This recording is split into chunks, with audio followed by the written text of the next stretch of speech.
Hey, good afternoon, everybody. It's October 17th, 2024. We are in the Old Testament book of Ezekiel, and we are going to read chapter 39 today, continuing with this story of Gog and Magog. And we said yesterday there's lots of people that, oh, this is who Gog is and this is who Magog is. Ezekiel doesn't really know who they are. It's a name for a group that he doesn't know. It's a king that he doesn't know, and it's an army of a nation that he doesn't know. In fact, it's bigger than any nation. So that's Gog and Magog. We see it repeated in Revelation. That's the only other place in the Bible we see that, and it's symbolic of that last gasp army of reprobate sinners trying to rebel against God, and with Gog essentially being the Antichrist. And that's probably the best way to think of this, that what Ezekiel is seeing is the same thing that was seen in Revelation at the end times. And to reinforce that, after we see here God actually is in control of the army the entire time, and he's in control of Gog and Magog, and when God decides they're done, they're done. And we see this renewing and triumph of God's people and God's kingdom overflowing the earth, I guess is the best way to put that.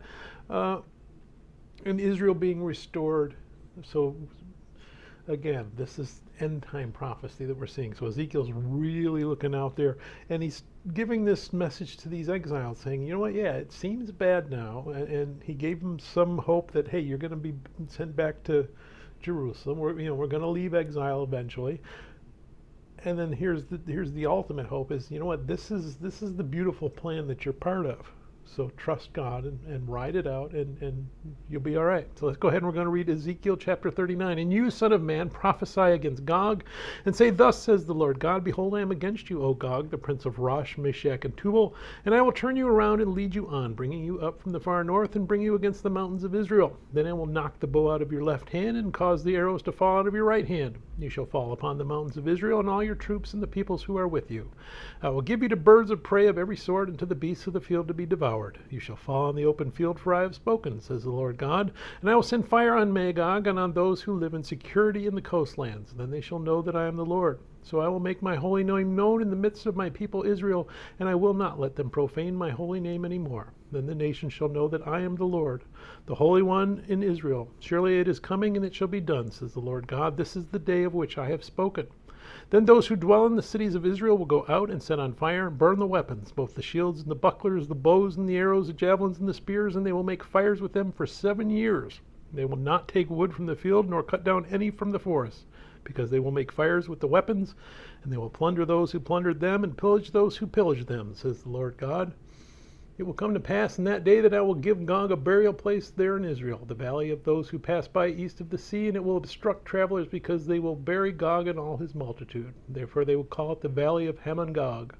For 7 months the house of Israel will be burying them, in order to cleanse the land. Indeed, all the people of the land will be burying, and they will gain renown for it in the day that I am glorified, says the Lord God. They will set apart men regularly employed with the help of a search party, to pass through the land and bury those bodies remaining on the ground, in order to cleanse it. At the end of 7 months they will make a search. The search party will pass through the land, and when anyone sees a man's bones, they shall set up a marker by it till the buriers have buried it in the valley of Hamon-Gog.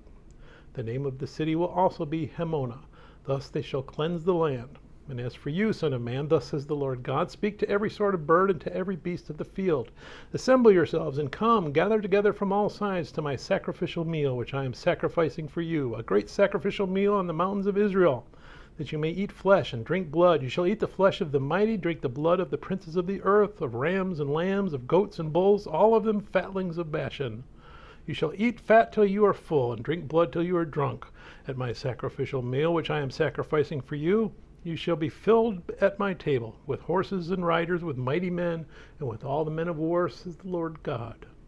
I will set my glory among the nations. All the nations shall see my judgment, which I have executed, in my hand which I have laid on them. So the house of Israel shall know that I am the Lord their God from that day forward. The Gentiles should know that the house of Israel went into captivity for their iniquity, because they were unfaithful to me. Therefore I hid my face from them. I gave them into the land of their enemies, and all fell by the sword. According to their uncleanness and according to their transgressions I have dealt with them and hidden my face from them. Therefore thus says the Lord God, now I will bring back the captives of Jacob, and have mercy on the whole house of Israel. And I will be jealous for my holy name.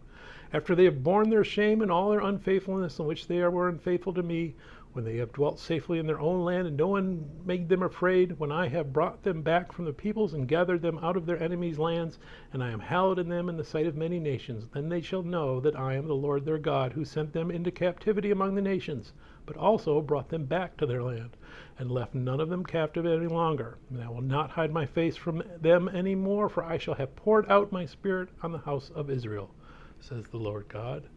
May God bless reading His word. May God bless you. Bye.